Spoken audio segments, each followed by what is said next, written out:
Chers collègues, chères étudiantes et chers étudiants, mesdames, messieurs, cher Joël Zask, c'est un très grand plaisir de vous accueillir dans le cadre de la chaire Mercier pour les leçons intitulées L'expérience du dehors entre écologie et démocratie. Votre présence parmi nous, Madame Zask, vient à point nommé à un moment où notre université a entrepris de s'engager résolument dans la voie de la transition. Enseignants, chercheurs et étudiants, nous avons besoin de nous alimenter à une réflexion philosophique ancrée dans l'expérience telle que vous la pratiquez. Nous voudrions l'esquisser en guise de présentation. La professeure Joël Zask est rattachée au département de philosophie de l'Université d'Aix-Marseille et membre de l'Institut universitaire de France. Spécialiste de la pensée de John Dewey, elle a, par des traductions et des publications, très largement contribué à la diffusion et au regain d'intérêt pour l'œuvre de ce philosophe américain dans le monde francophone. On relèvera notamment son introduction à John Dewey. Si l'œuvre de Dewey est le socle sur lequel se sont construits les travaux de Joël Zask, ceux-ci ne se réduisent cependant pas à un commentaire de son œuvre. Fidèle à la philosophie de l'enquête, elle a développé une pensée originale dans un style qui l'est tout autant. Loin d'une philosophie conçue comme pensée de la pensée, chacun de ses ouvrages est l'occasion d'une confrontation de la pensée avec l'expérience, qui est souvent tout à la fois personnelle et politique. Il s'agit pour Joël Zask de philosopher à partir du dehors, comme le fit Thoreau au bord de l'étang de Walden. Parmi ces ouvrages, il faut épingler Participer, essai sur les formes démocratiques de la participation. S'adossant à la thèse selon laquelle, avant d'être un système institutionnel, la démocratie est une forme de vie co-construite dans des interactions sociales, ce livre s'attaque à une question simple mais difficile: qu'est-ce que participer? Une exploration foisonnante des pratiques de participation montre que celle-ci repose toujours sur l'articulation de trois opérations: prendre part, apporter une part et recevoir une part. Cette articulation permet de dépasser les philosophies politiques qui opposent la liberté des anciens à celle des modernes, ou qui réduisent la participation à la délibération publique. Participer à la vie démocratique, ce n'est pas seulement discuter publiquement, c'est aussi interagir et faire ensemble. Un faire ensemble qui est à la fois condition de constitution du lien social et de l'individuation. Car la communauté n'est jamais un donné identitaire, mais une œuvre à accomplir. Si ce faire ensemble trouve à se déployer sur les places publiques, il n'est certainement pas propre à l'espace urbain. Il a aussi les deux pieds dans la terre. Nous avons trop souvent tendance à considérer que la démocratie est née et s'est épanouie dans les villes ou au sein des mouvements ouvriers. Le monde paysan serait quant à lui arriéré et, pour tout dire, réactionnaire. Dans son ouvrage très poétiquement intitulé « La démocratie aux champs », Joël Zask prend le contre-pied de ce point de vue et met au jour les racines paysannes de la démocratie. Déjà dans le jardin d'Éden, Adam, dans le soin qu'il apporte à la terre en la cultivant, apprend à dialoguer, à écouter, à anticiper. Et la jeune démocratie américaine, pensée par Tocqueville et Jefferson, s'est nourrie de la pratique participative des farmers sur leur lopin de terre, pratique que l'on retrouve dans les jardins partagés ainsi que dans les luttes paysannes. Joël Zask y voit autant de sources d'inspiration pour construire une écologie démocratique. C'est précisément le thème développé dans Écologie et démocratie. La solution à la crise écologique ne passe pas par la voie technocratique et autoritaire, mais par une prise de conscience collective qui, je cite, dérive de l'engagement concret des individus dans des expériences à leur portée, qui les initie à des relations dialogiques avec des choses et des êtres dont il convienne qu'ils ne dépendent pas d'eux-mêmes. Autrement dit, cette conscience repose sur des pratiques d'autogouvernement dont la démocratie comme mode de vie et comme système de gouvernement est la meilleure garante. Fin de citation. Les citoyens se feront ainsi gardiens de leur environnement, non pas en vue de préserver ou de restaurer une nature pristine, mais de rendre le monde habitable pour tous, y compris les non-humains. C'est ainsi que vous nous invitez à penser la démocratie comme une culture. À penser la démocratie comme une culture Et comme toute culture, la culture démocratique se déploie par l'éducation, au vivre ensemble dans les espaces partagés et partageables, qui favorisent la mixité et la pluralité dans un respect des goûts et des vies de chacun selon une juste distance. Les places sont des lieux essentiels dans les villes et les villages, délimitées et ouvertes, en gradins et plantées d'arbres, parsemées de bancs et pouvant être embrassées du regard. Elles sont des espaces démocratiques lorsqu'elles favorisent les réunions pour fêter, parler, se souvenir et manifester. À l'opposé, les esplanades favorisent les défilés militaires et la parole venue des sommets. C'est pourquoi il convient de parler de cité plutôt que de ville, comme un bastion culturel au milieu de la nature. Une cité, au sens aristotélicien, c'est-à-dire un lieu où chacun peut mener une vie bonne. Ainsi, ce n'est pas l'espace que l'on habite, mais un lieu que l'on transforme en l'occupant et que l'on occupe en le transformant. Le paysage acquiert donc une dimension anthropologique. Nous le façonnons comme il nous façonne. Les animaux, eux aussi, peuvent le traverser, y passer sans être piégés par des grillages, des murs infranchissables ou des maisons barricadées. Car tous les animaux ne sont pas domestiques, et certains sont même féroces et dangereux pour nous. Certains sont sauvages et rétifs à la relation avec les humains. La notion de voisinage vous permet de penser une relation heureuse avec les animaux, une relation non romantique entre fusion et domination. Votre philosophie est précieuse, car elle allie l'amour des humains et de la nature. Elle est à la fois humaniste et écologiste. Dès lors, l'écologie ne peut être que démocratique. Il ne s'agit pas de développer de grandes utopies, mais d'observer ce que nous savons depuis toujours, à savoir que la nature et l'humanité vont ensemble et se cultivent mutuellement. Ce n'est pas en étudiant les origines de l'humanité ou en regardant la planète bleue depuis un hublot que nous pouvons le comprendre, mais à partir de notre jardin, à partir de notre jardin et de ses cycles et des cycles des saisons. Les paysans et ceux qui jardinent créent et vivent le paysage. Ils y participent. Ils plantent des haies qui fleurissent au printemps et forment des terrasses avec des pierres excédentes qui entravent leur culture. Ce faisant, ils connaissent les limites de leur pouvoir, savent qu'il faut attendre le beau temps et souvent espérer la pluie. Ils favorisent la coexistence des espèces végétales et redoutent les prédateurs. Les maladies ou les intempéries sont redoutées également. Ils connaissent l'importance de l'entraide lorsqu'il faut récolter vite avant la pluie ou diriger la crue d'un fleuve. En entretenant les abords des maisons et des forêts, chacun peut lutter de manière efficace contre la propagation des incendies. Là aussi, la mixité des cultures est de mise, puisque les mégafeux se nourrissent des monocultures et des espaces lissés. Votre philosophie est précieuse et pourtant très généreuse, car votre écriture est fluide et sans aucune technicité. Elle est aussi généreuse parce qu'elle est enracinée dans des expériences qui donnent lieu à des enquêtes philosophiques et déplacent nos cadres de pensée. La rencontre d'un chien sauvage dans les rues de Rome, la sidération face à un paysage incendié, l'impossibilité de voir une descente de police lors d'une manifestation, la tristesse face à un ours contraint de fouiller les poubelles. Elle est précieuse et généreuse car vous acceptez de la partager, notamment à la radio, et de contribuer ainsi à notre éducation citoyenne. Nous sommes donc très heureux de vous accueillir à l'UC-Louvain et pour ces leçons de la chaire Mercier et pour cette leçon inaugurale. Nous sommes donc très impatients de vous écouter.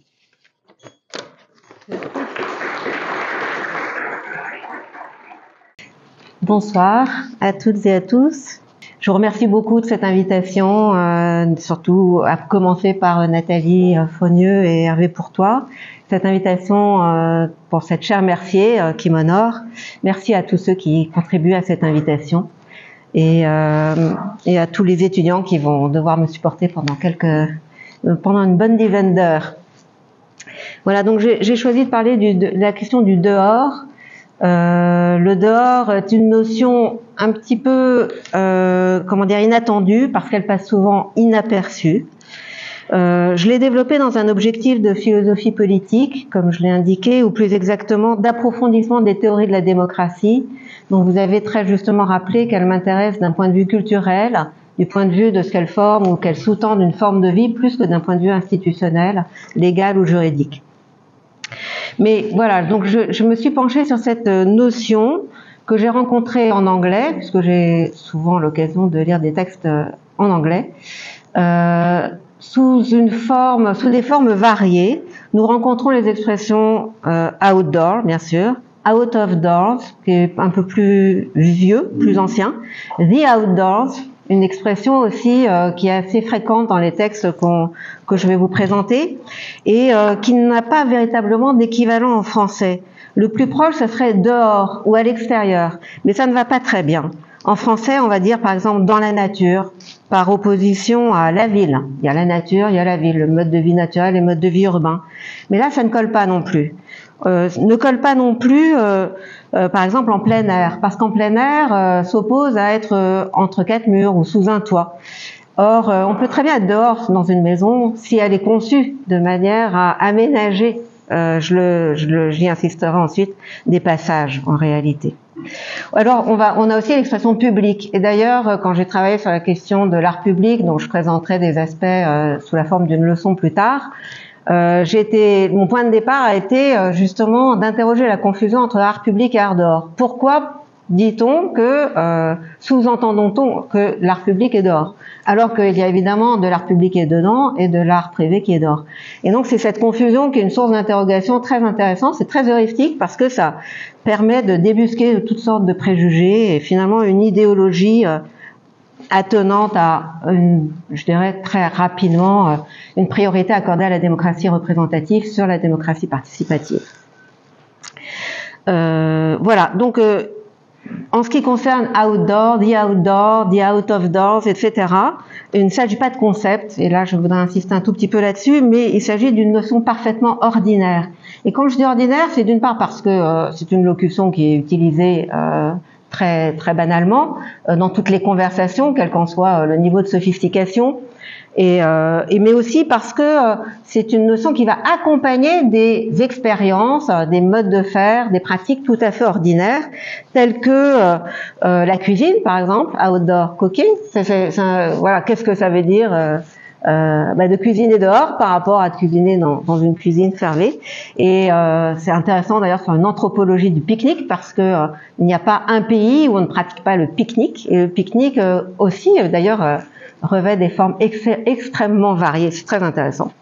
On a évidemment une association je vous donne quelques occurrences de l'art outdoor. D'ailleurs, souvent, notamment aux États-Unis, on va parler d'art outdoor plutôt que de public art.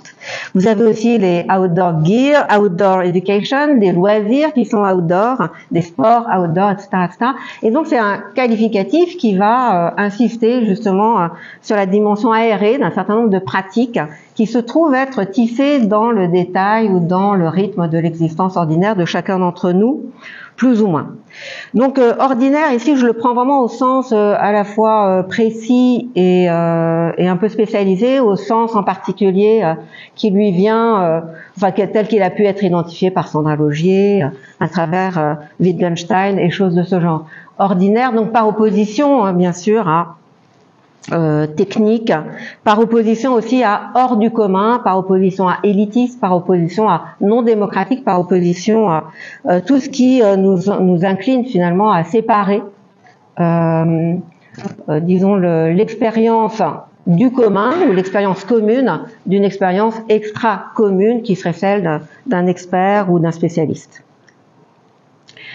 Bien, pour moi, par ailleurs, c'est encore un temps d'introduction. Pour moi, par ailleurs, cette notion de dehors, mais ça, vous l'avez finalement assez bien mis en évidence, est une espèce de coupe transversale à travers toutes sortes de domaines que j'ai pu aborder au fur et à mesure, toutes sortes de problématiques, toutes sortes de disons de phénomènes. C'est une coupe pour moi, d'une certaine façon. Puisque j'ai parlé aussi bien des animaux sauvages que des places publiques, que des feux de forêt, etc., que de l'expérience, de l'enquête. Donc c'est une coupe pour moi, mais je dirais aussi que c'est une coupe dans des champs théoriques extrêmement différents, dont l'ensemble constitue une certaine vision du monde. Je dirais que le dehors, à partir du moment où on le met en exergue, on lui donne une consistance qu'il n'a pas habituellement, le dehors c'est une manière, je dirais, de faire ce que Foucault appelle un diagnostic du monde dans lequel on est. et qui sort un peu des sentiers battus, qui sort un peu des problématiques toutes faites, des problèmes tels qu'ils existent, tels qu'on se les pose habituellement, dans les sciences sociales notamment. Parce que justement, il permet de mettre en évidence des dysfonctionnements qu'on ne verrait pas si on n'interrogeait pas les faits à partir de cette notion très simple. Donc, je dirais que mon point de départ, ça a été de dire que recourir à la notion de outdoor, c'est faire entrer de l'air dans notre conception générale de l'existence et du monde, en tout cas de travailler à faire entrer de l'air dans cette conception, ce qui serait évidemment un peu une modalité de réalisation de l'articulation entre écologie et démocratie que je cherche à prouver, à démontrer et à acter aussi depuis un certain nombre d'années. Alors je vais maintenant citer deux exemples qui vont donner une certaine peut-être teneur à mon propos. Le premier, c'est une image, c'est celle de Vladimir Poutine qui est retranché dans son bunker. Suivant un certain nombre de témoignages, il l'aurait été pendant 2 ans pour échapper au Covid qu'il craignait comme la peste. Mais aujourd'hui, il est toujours enfermé dans un bunker pour faire face éventuellement à une attaque nucléaire ou au complot dont il serait susceptible d'être victime. Or, justement, le bunker, je crois que c'est une image assez forte, évidemment elle est même très forte, mais le bunker c'est précisément j'ai un habitat, et j'emploie le terme d'habitat disons volontairement parce que il y a dans l'utilisation de l'inflation, même je dirais de l'utilisation du terme d'habiter qui vient d'ailleurs étymologiquement de avoir, de posséder, etc. Donc disons une espèce de convergence avec qu'on va trouver par exemple chez Bachelard, avec l'enfermement. C'est-à-dire que la maison serait, si on en croit Bachelard, à l'image, voilà, c'est l'habité humain, c'est un peu de Heidegger aussi.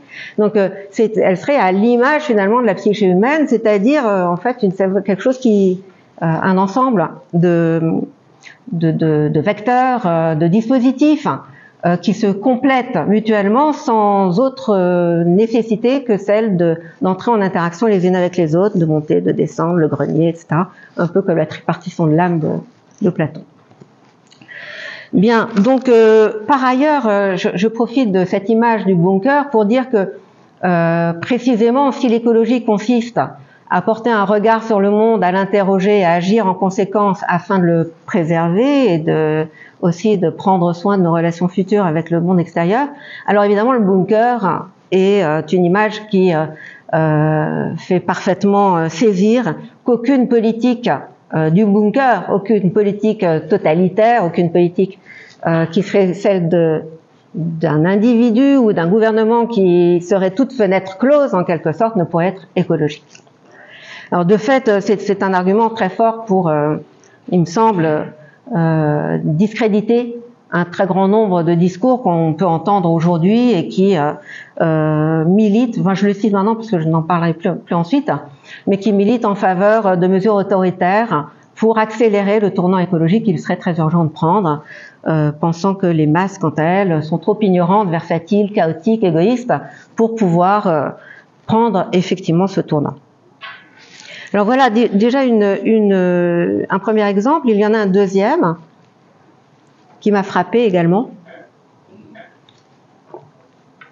et qui m'a mis sur la voie de l'objectivation de la notion de dehors.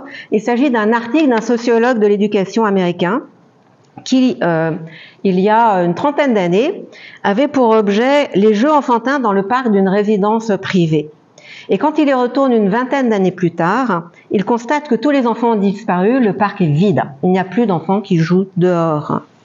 Et du coup, son enquête change d'objet. Il se demande, mais où sont passés les enfants? Pourquoi ne sont-ils plus dehors? Et de là, d'ailleurs, il va développer un certain nombre de points qu'il va identifier à travers des enquêtes. Les enfants ne sont plus dehors à cause très rapidement, de la pression du travail scolaire, la réussite. Ils ne sont plus dehors aussi, bien sûr, parce que les parents ou les familles ont peur des enlèvements et des prédateurs d'enfants susceptibles de rôder. Et par ailleurs, ils ne sont plus dehors aussi parce que ils sont, disons, en l'occurrence à l'époque, très attachés à la télévision. Évidemment, le phénomène n'a fait que s'amplifier depuis, au point que maintenant on a clairement identifié des pathologies de ce que deux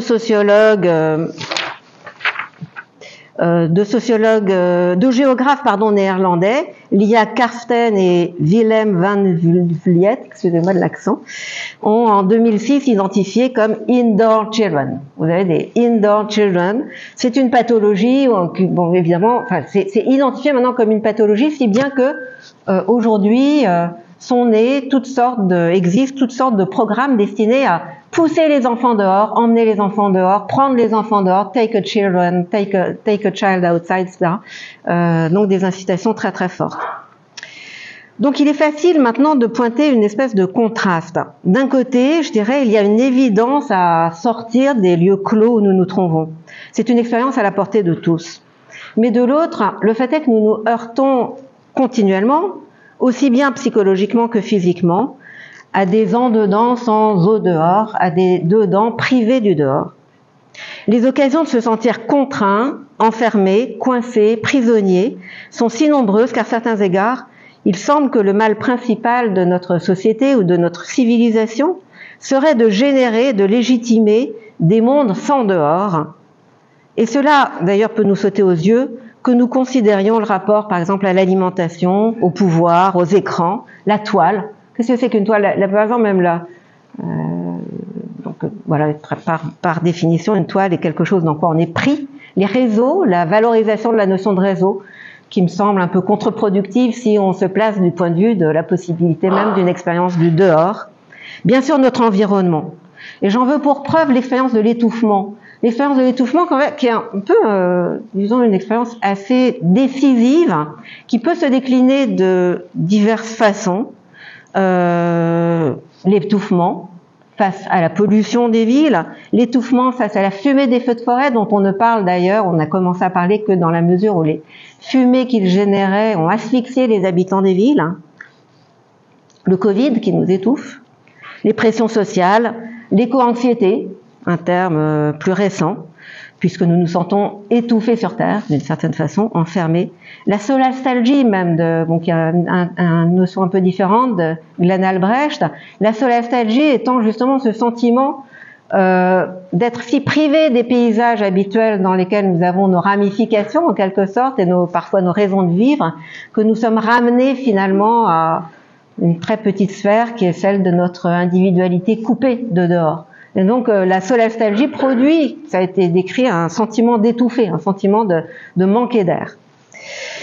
On pourrait d'ailleurs faire l'hypothèse, à partir de tous ces exemples, que ce monde sans dehors est la raison pour laquelle nous sommes désormais sans cesse invités à nous reconnecter, c'est un terme que vous avez sans doute entendu à droite et à gauche, de nous reconnecter à la nature, de nous reconnecter aux autres, de nous reconnecter aux vivants, aux animaux, etc. Alors que la problématique, il y a encore une dizaine d'années, dans les sciences sociales notamment, ou en sociologie, en anthropologie, dans les sciences politiques, ça n'était pas de nous reconnecter, un peu comme les navis d'Avatar se branchent au monde. Enfin, c'est pas une image personnellement à laquelle je vais adhérer, mais de reconstruire les liens sociaux. Si vous voulez, le problème, ça n'était pas la déconnexion, c'était ce qu'on appelait le délitement des liens sociaux dans toute la littérature scientifique de l'époque, enfin d'il y a encore une dizaine d'années. On se demandait donc comment lutter contre l'individualisme, l'égoïsme, le repli sur soi, les identités, le repli identitaire, par reconstruction d'un lien social. Mais on n'en est plus là. Aujourd'hui, je pense que voilà, la notion de reconnexion, se connecter, vient justement d'une manière un peu maladroite, disons, répondre à l'expérience de l'étouffement dont je viens de parler.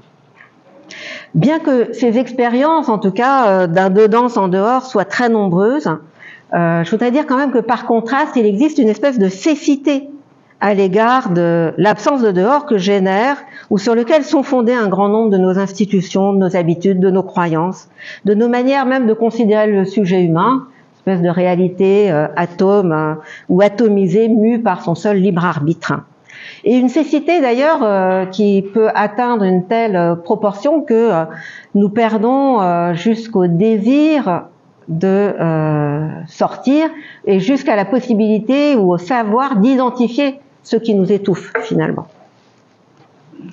Et c'est la raison pour laquelle la notion de dehors, elle me semble pouvoir rendre de grands services, parce qu'elle peut servir d'outil critique vis-à-vis des pratiques qui nous enfument. Elle peut servir de guide de lecture pour déchiffrer notre environnement, notamment par exemple de lire les dispositifs urbains ou les lieux dans lesquels nous nous trouvons à l'aune de ce critère. Y a-t-il un dehors? Y a-t-il un dehors dans cette architecture? Cette ville présente-t-elle un dehors? Y a-t-il sur cette place publique un dehors, etc., etc.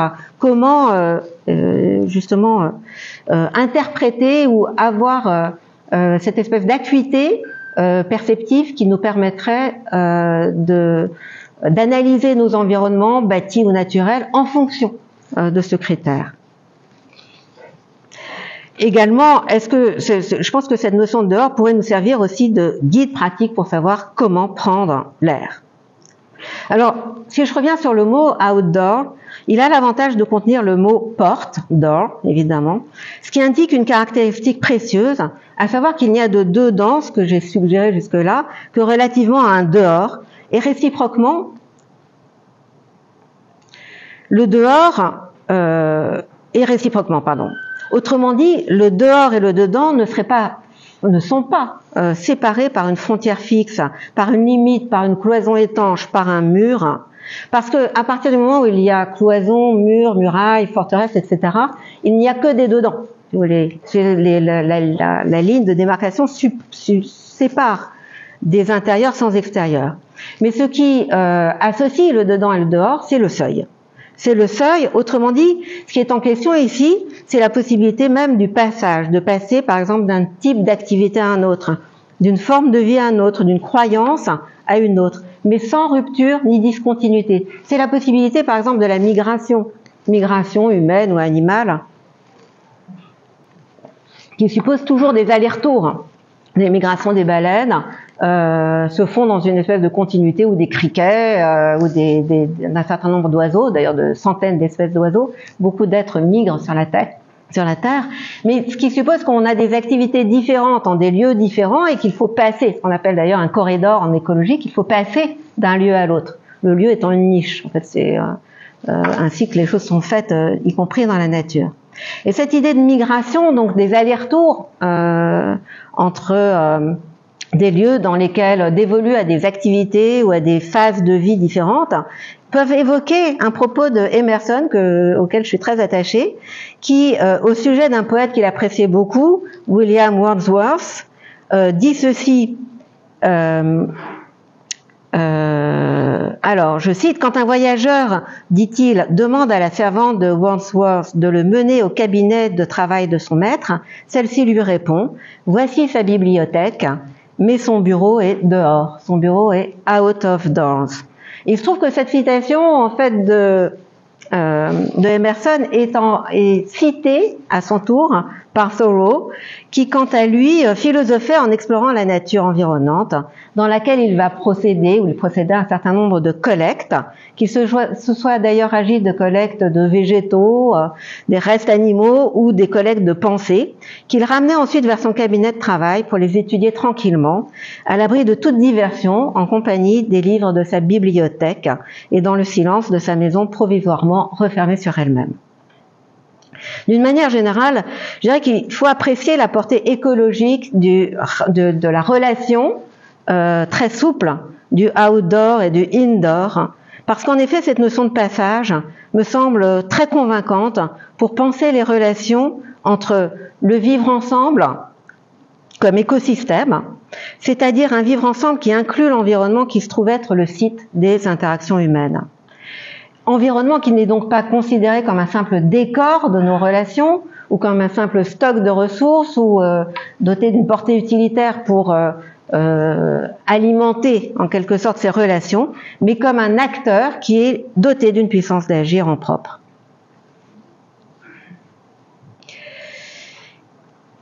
Alors de prime abord, parce que j'ai dit que si évidente qu'elle soit, l'expérience du dehors, en réalité, se dérobe un peu de partout autour de nous. Je dirais de prime abord la valorisation et le fait de l'expérience du dehors pourrait impacter très utilement et a impacté très utilement les théories de l'éducation et notamment les théories de la formation de la psyché enfantine. Le dehors, il se trouve que le dehors est une notion qui est largement mobilisée en psychanalyse, notamment par Freud et par Lacan, qui vont développer une théorie justement de la santé psychique comme un système d'aller-retour entre le dehors et le dedans. Parce que, de fait, des difficultés surgissent dès la naissance. Nous savons que le petit enfant n'est pas immédiatement connecté à son environnement. Il lui faut faire le départage entre les sensations et les impressions qui lui viennent de l'intérieur et celles qui lui proviennent de l'extérieur. Il va lui falloir, je dis les choses extrêmement schématiquement, il faudrait beaucoup élaborer là-dessus, mais il lui faut donc construire une certaine limitation entre ce qui relève de son désir et ce qui relève du réel, un processus psychique dont Freud et Winnicott, à sa suite, ont reconstitué les conditions nécessaires et qui ressemble un peu à une zone critique, si on veut parler dans le terme de Latour et des Latouriens. Très schématiquement, à nouveau, en temps normal, un enfant apprend progressivement à se séparer, à se distancier suffisamment du monde extérieur pour, je cite Winnicott, parvenir au sentiment de sa propre existence, se sentir exister. Sentiment donc il va découvrir, c'est bien connu, et apprivoiser peu à peu dans l'épreuve d'un manque, d'une absence. Et réciproquement, si on veut rester en compagnie de Winnicott, nous dirons que tout environnement n'est pas susceptible d'entrer dans le jeu ou de faire le jeu du détachement de l'enfant. Ce que Winnicott appelle un environnement suffisamment bon correspond précisément au type d'environnement qui va disposer l'enfant à établir de lui-même, c'est ça qui est important, vis-à-vis du monde extérieur, la bonne distance, à développer des relations non fusionnelles qui lui apprennent à faire face à la défaillance du milieu quant à la satisfaction de ses besoins et qui l'acheminent vers l'indépendance. À défaut d'un tel processus, nous nous exposons à un double risque, celui d'être enfermé dedans ou d'être enfermé dehors. Ce sont là deux pathologies différentes. La première est bien caractérisée dans la psychanalyse comme folie, définie comme le fait d'être exilé hors de soi et d'être dissocié de sa vie intérieure, et donc dans l'impossibilité d'être l'acteur de ses propres sensations, de ses pulsions, de ses décisions. Et et quant à la seconde, je dirais qu'elle est plutôt, si la première est plutôt psychologique, la deuxième est plutôt sociale, ou en tout cas abordée par la sociologie ou les sciences sociales. Elle prend le fait d'être enfermé dedans, va prendre toutes sortes de formes, dont l'une que je vais citer est plus politique, et c'est la raison d'ailleurs pour laquelle je la sélectionne ici. C'est celle qui consiste, dans les termes de Tocqueville, dans l'individualisme. Individualisme que Tocqueville a soigneusement distingué de l'égoïsme et de l'égocentrisme, définissant l'individualisme comme le sentiment qui dispose chaque citoyen à s'isoler de la masse de ses semblables. Et cet isolement hors de la masse de ses semblables est généré par tout un processus qui est très soigneusement décrit dans la première comme dans la deuxième démocratie d'Alexis de Tocqueville, à savoir que sous l'effet de ce qu'il appelle la passion de l'égalité, là aussi je schématise, sous l'effet de la passion de l'égalité, chacun se compare à tous les autres, un accent très rousseauiste, désire aussi les mêmes choses que son voisin, entre en compétition avec lui, développe une défiance, et ceci, dit Tocqueville, une défiance vis-à-vis de tous les autres, et ceci, explique Tocqueville, conduit chacun à se retirer de plus en plus loin dans, je cite, le cercle étroit de ses pensées et de ses sentiments.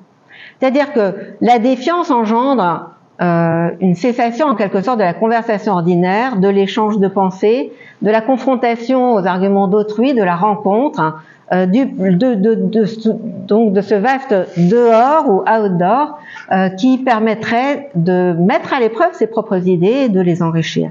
Donc, plus on est enfermé en soi-même, plus on s'appauvrit et plus nos échanges avec le monde extérieur sont étriqués et plus le moi est atrophié, et plus il se rapproche, dit Tocqueville, si mes souvenirs sont bons, finalement de la condition générique de l'espèce humaine, à savoir une espèce de noyau résiduel qui fait que l'individualisme produit le conformisme. L'individualisme produit des êtres identiques les uns par rapport aux autres. Et ce n'est pas juste la conformation, le fait mais c'est véritablement la réduction finalement du spectre des idées, des sentiments, des sensations, des perceptions qui conduit à cette uniformité qui fait bien sûr le lit de l'absolutisme chez Tocqueville.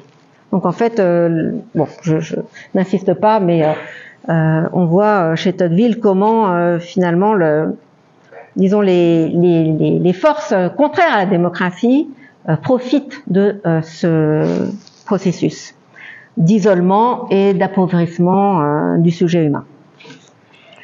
Donc justement, donc l'individualiste est quelqu'un qui est enfermé en lui-même. Et donc plus on est individualiste, plus on ressemble à tous les autres, et c'est ce paradoxe qu'il est intéressant d'interroger. Donc pour conclure sur ce point, je dirais qu'un environnement suffisamment bon, si je reprends l'expression bien connue de Winnicott, c'est-à-dire propice à la construction ou à la réalisation du sujet humain, doit revêtir un certain nombre de caractéristiques dont la présence est le travail spécifique des cultures et des politiques qu'on appelle démocratiques.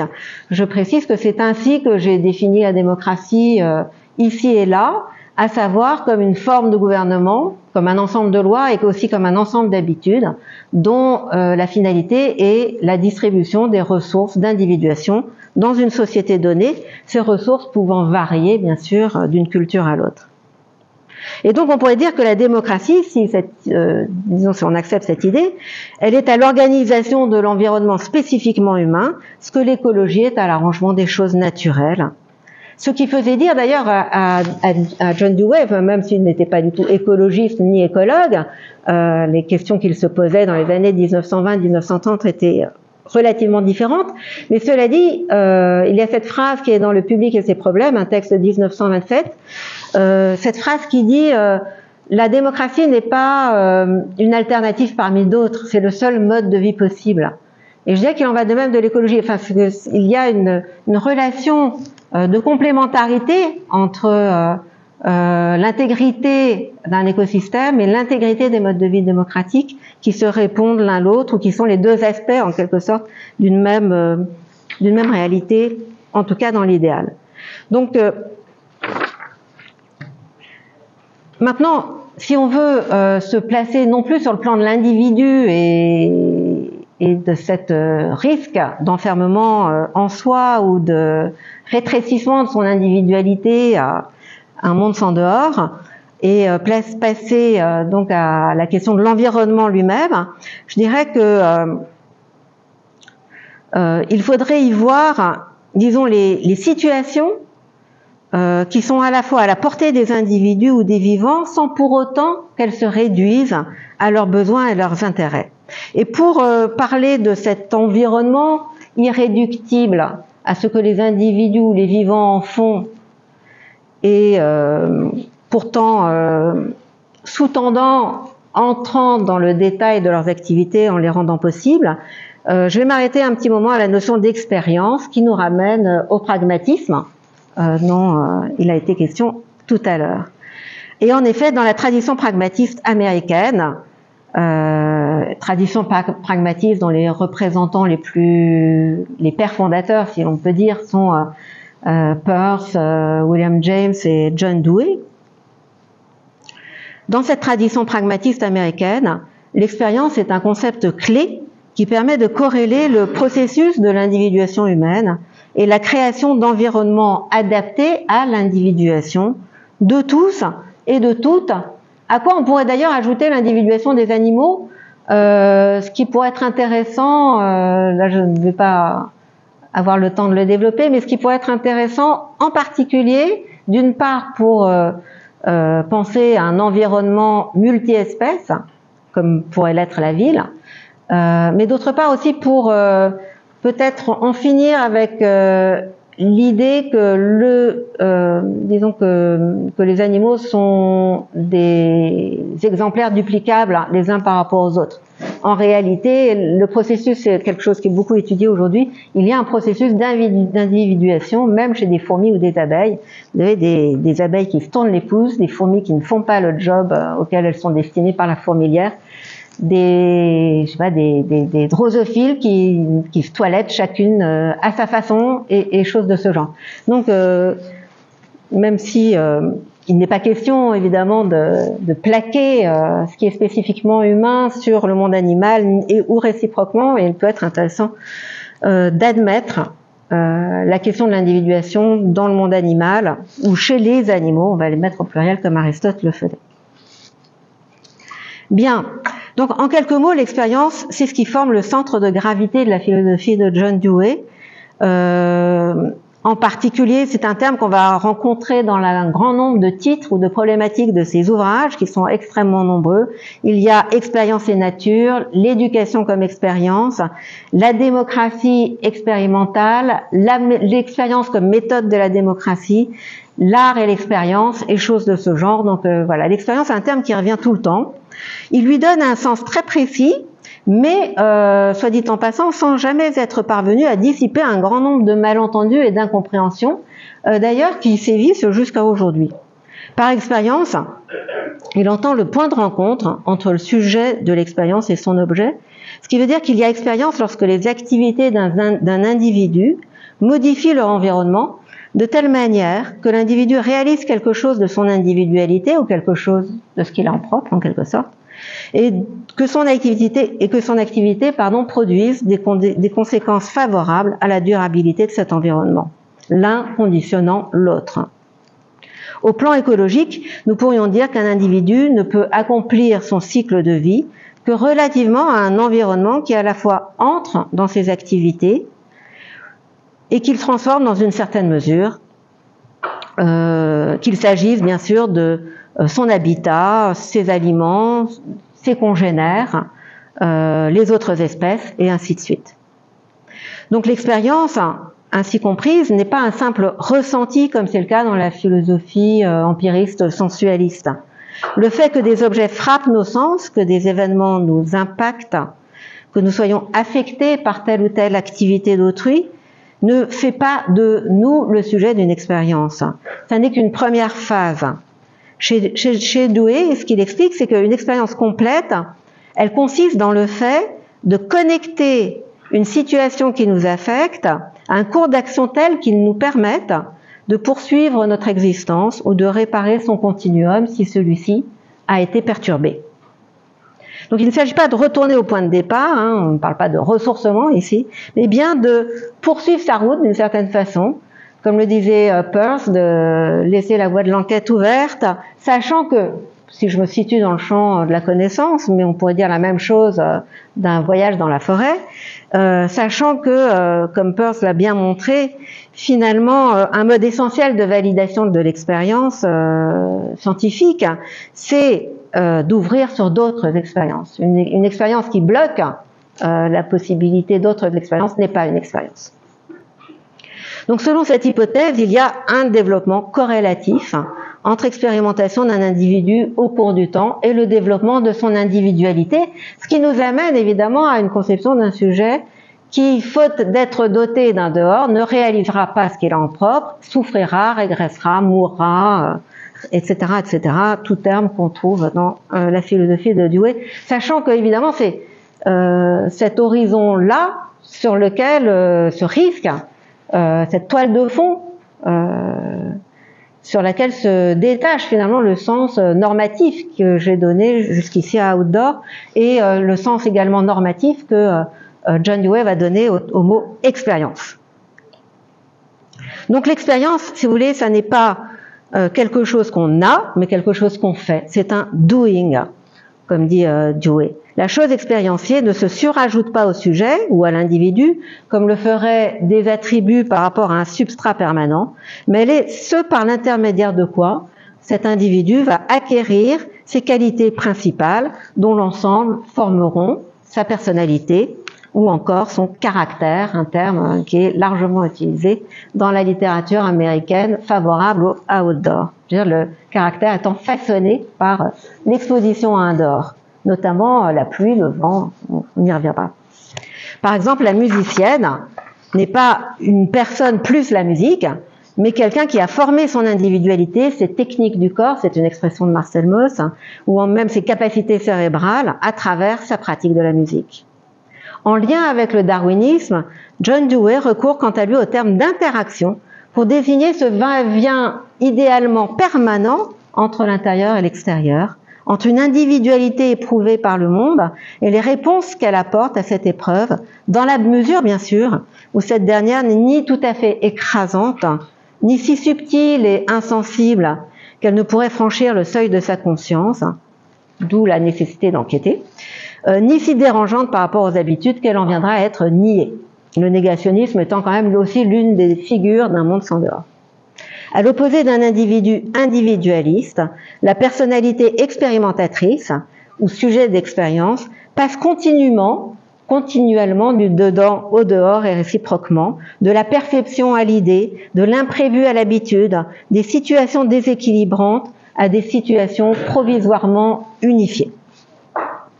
Et pour rester encore un petit moment avec John Dewey, on peut rappeler une précision que l'auteur apporte très tardivement, à vrai dire, en 1940, parce qu'il se rend compte que, comme il l'écrit dans une postface à Expérience et Nature, d'ailleurs, que son concept d'expérience n'a toujours pas été compris. Et il précise à ce moment-là, dans un texte qu'il va écrire en collaboration avec Bentley, Knowing and Unknown, il précise que ce qu'il a appelé interaction, il aurait mieux fait de le nommer transaction, la transaction justement désignant une transformation corrélative de l'être vivant et de son environnement. Alors, il apporte cette précision, la self-action, l'auto-action, est un terme qu'il rapporte à la physique et à la métaphysique grecque, désignant la faculté de se mouvoir par soi-même. Il y a un autre concept, celui d'interaction, qui naît de la mécanique newtonienne, suivant laquelle l'action ou le mouvement se produit entre des particules de matière qui sont en elles-mêmes immuables. Et enfin, dans la transaction, ce sont les constituants des entités interagissantes qui sont eux-mêmes susceptibles d'être modifiés. Donc ces entités ne sont pas indépendantes, elles sont des phases d'une même activité.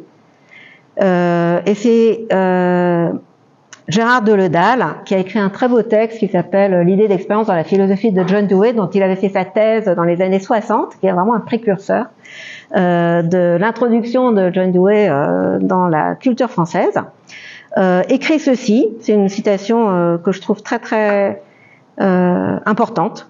C'est de la transaction, dit-il, qu'il faut partir si l'on veut comprendre la philosophie de l'expérience de Dewey.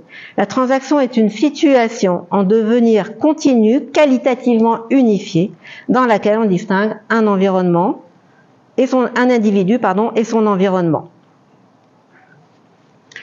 Donc, contre une métaphysique, si vous voulez, du sujet humain, le pragmatisme s'avère un environnementalisme, c'est-à-dire une théorie suivant laquelle ce sont les individus et les vivants en général qui dépendent de leur adaptation à un environnement changeant, y compris sous l'effet de leur propre développement. Individus ou organismes d'un côté et environnement de l'autre sont donc, ce sont les termes qui sont chez Darwin, et John Dewey est vraiment disons, beaucoup travaillé à, comme il le dit dans un titre d'un essai célèbre, introduire le darwinisme en philosophie. Donc l'individu et l'environnement sont des termes parfaitement indissociables, comme le sont, précise l'auteur, le frère et la sœur, le recto et le verso d'une feuille de papier. Mais qui se distinguent, ils sont indissociables, mais ils sont distingués. L'important ici, c'est qu'un équilibre soit maintenu, ce qui, comme je l'ai dit, n'est pas toujours le cas. Pour qu'il y ait expérience ou transaction, il faut que les transformations que les organismes ou les individus font subir à l'environnement n'aillent pas jusqu'à détruire ce dernier. Et il faut aussi, je l'ai déjà signalé, que l'environnement soit suffisamment flexible, résilient et généreux pour se prêter aux opérations des individus, pour que les individus puissent en vivre. L'environnement étant évidemment, comme chez Darwin d'ailleurs, essentiellement ou en premier lieu l'environnement constitué par nos congénères, par les autres.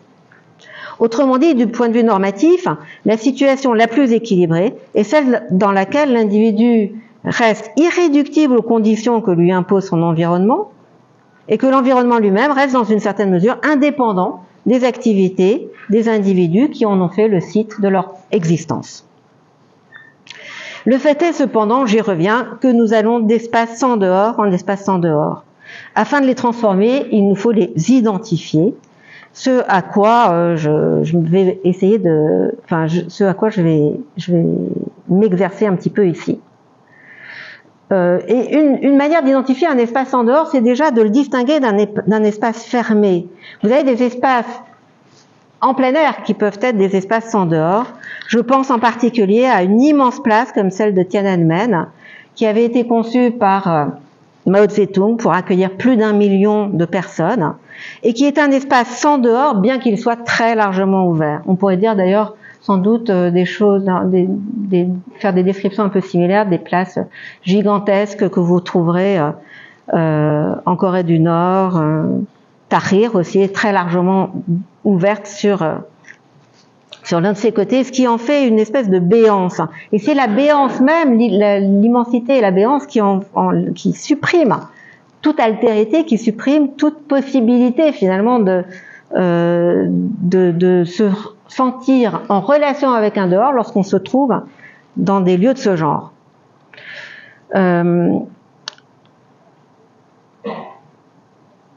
Parmi les exemples que j'ai eu l'occasion de développer d'un lieu ou d'espace privé de dehors manifeste, il y a le concept de ville que j'ai eu l'occasion de rencontrer aussi bien dans Zoocities, qui est plus un texte d'ailleurs sur les impasses naturalistes et écologiques de la ville que sur les animaux, même s'il est question des animaux, que j'ai étudié aussi dans un livre qui est plus ancien, qui s'appelle Outdoor Art, et dans mon livre aussi sur les places publiques, Se réunir, qui est reparu récemment sous le titre Se réunir. Et ce que je trouve frappant, c'est disons la permanence, la récurrence avec laquelle la ville est pensée sans dehors, que ce soit au plan formel, au plan du dispositif, au plan matériel ou physique, ou que ce soit au plan des idéalités, au plan de l'utopie. Parmi donc la ville, qu'on appelle d'ailleurs la murée au Moyen-Âge, cette ville est pensée, a été pensée et continue d'être pensée, même si cette pensée est contredite par un certain nombre de faits, continue d'être pensée comme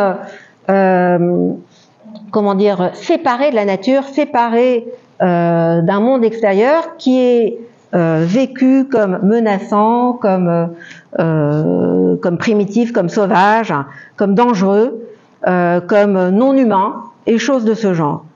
Je vais vous prendre un exemple, celui de la cité idéale, qui est représentée sur un célèbre panneau, le panneau d'Urbino, qui date de 1480, un tableau donc qui appartient à l'époque de la Renaissance italienne.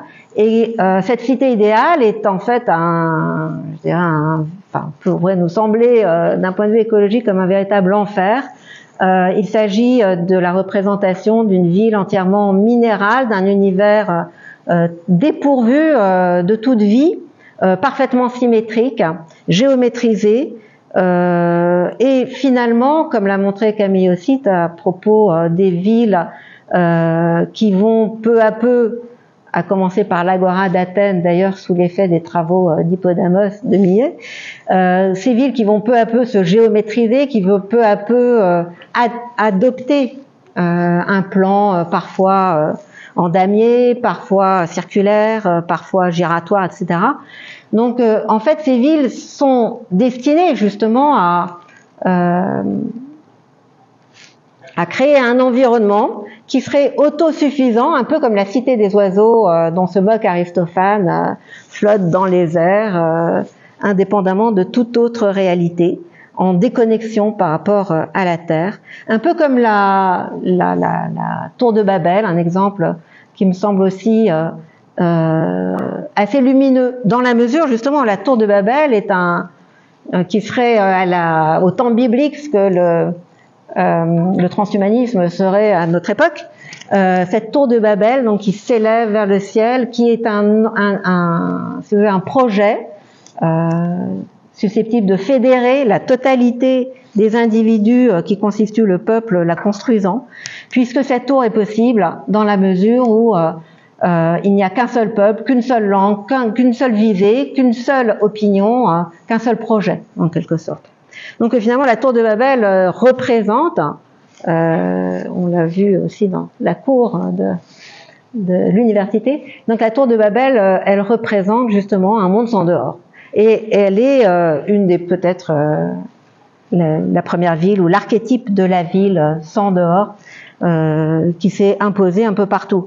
Paris, par exemple, a été entouré de 7 séries de murailles, de murs, de passages, de portes, de limites, de cloisons, le périphérique étant peut-être la 8e. Enfin, c'est un exemple.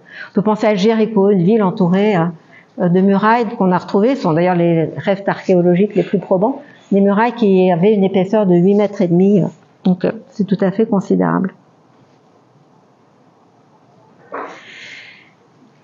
Bien, or cette ville sans dehors, je dirais, elle est à l'image d'un individu complet qui contiendra en lui-même, dès la naissance, tout ce qui le constitue. Camille Ossite, dont j'ai parlé, explique d'ailleurs que l'idéal d'une ville bâtie suivant un plan parfaitement géométrique, et donc qui va échapper au devenir, exprime une certaine vision du sujet humain. C'est une ville qui est destinée à favoriser l'élévation spirituelle, l'accomplissement civilisationnel, le développement de la rationalité, la séparation de l'âme et du corps. Et de fait, très tôt, les villes ont été conçues comme des lieux de haute spiritualité. Ceci dès la fin du Moyen-Âge, d'ailleurs en Europe, les abattoirs, les marchés, tout ce qui touche à la vie du corps, à la biologie, à la reproduction, à la subsistance, ayant été déplacés à l'extérieur des murailles. Mais à partir du moment où la ville se coupe de la nature, elle transforme cette nature, non pas en dehors, mais en stock de ressources. La rupture, si vous voulez, entraîne la colonisation. Il faut voir la complémentarité finalement entre l'archétype de la ville coupée de la nature et la colonisation de cette même nature. Comme le disait Ivan Illich, la ville est par essence une puissance colonisatrice. Pourquoi ? Parce que elle ne produit rien de ce dont elle a besoin, et elle rejette vers l'extérieur tous ses déchets. Et donc elle ne peut que développer une relation de domination vis-à-vis de l'extérieur, sur lequel elle va exercer idéalement un contrôle absolu, et qu'elle ne peut percevoir que comme qu'elle ne peut percevoir comme son prolongement, son partenaire ou son complice. Autrement dit, il y a une véritable complémentarité entre l'idéalisme qui veut que le sujet soit je prends une expression de Lacan, un sac de peau placé dans une boîte noire qui ne perçoit du monde que les représentations qu'il s'en forme, qui plus est à travers un petit trou par lequel passe la lumière, et la ville comme dedans sans dehors, et également la destruction de la planète. Tout ça, finalement, s'enchaîne.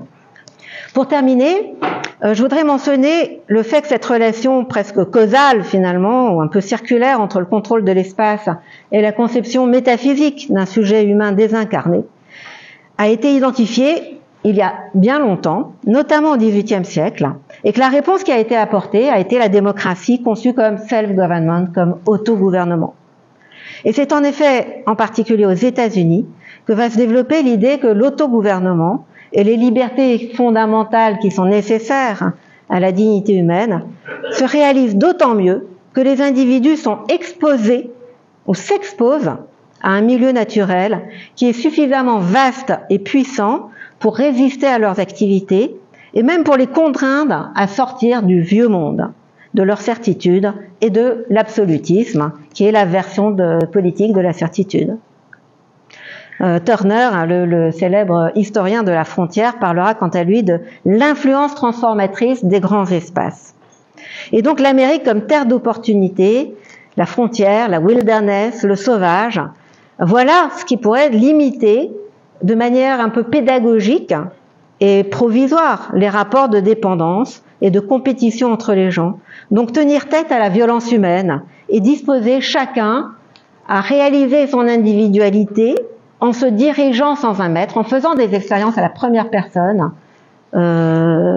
et donc à développer, disons ça, ce qu'il a en propre, à l'abri de tout individualisme. Il y a ce couplage entre la démocratie et cet individualisme non individualiste en quelque sorte.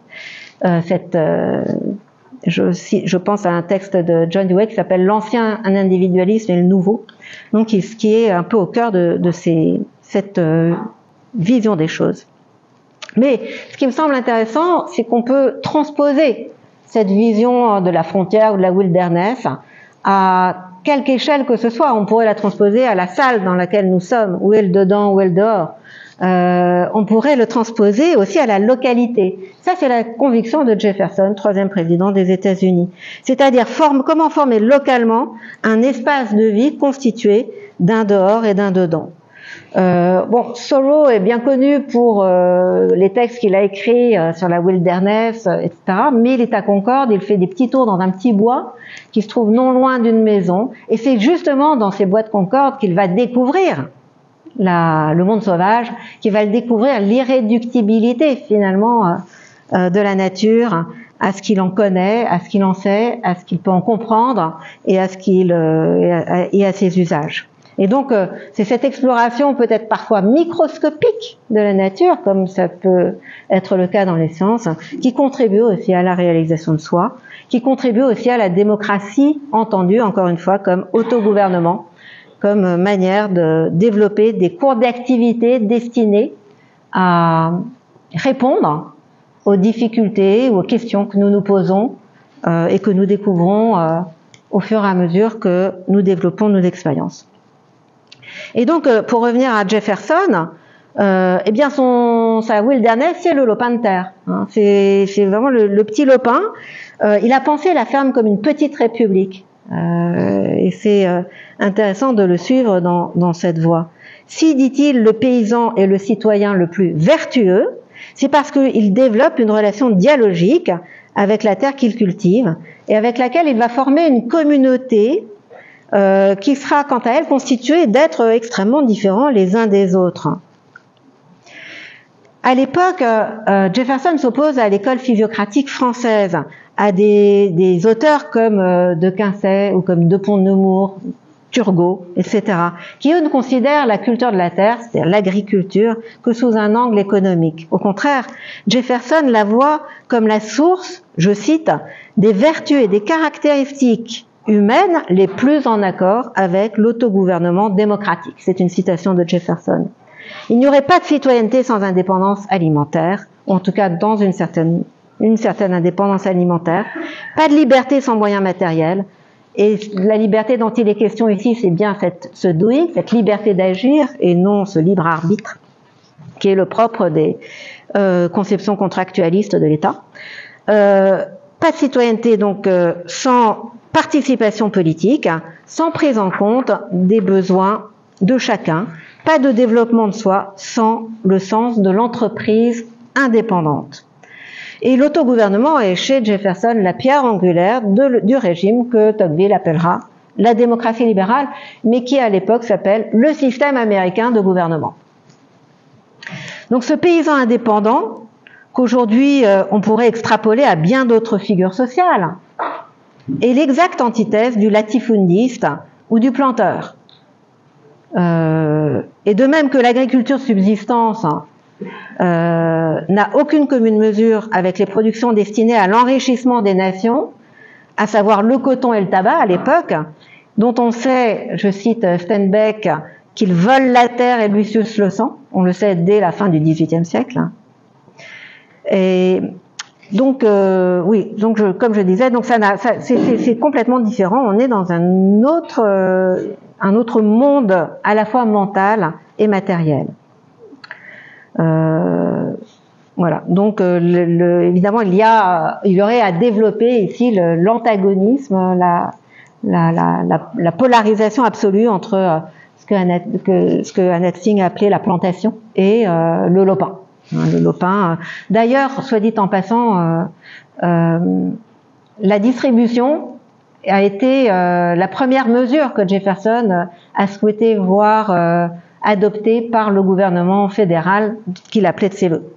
Première mesure, distribution d'un lopin de terre à chaque famille. Et toutes sortes de mesures donc destinées aussi ce qui implique aussi le découplage, ça serait un autre sujet, entre la dotation minimum, le espèce de revenu minimum d'insertion sociale qui est le lopin de terre et la propriété.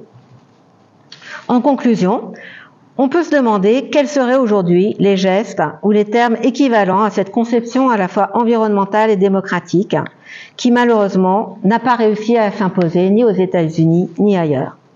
Comment réorganiser nos lieux de vie de manière à leur restituer un dehors qui leur manque souvent cruellement?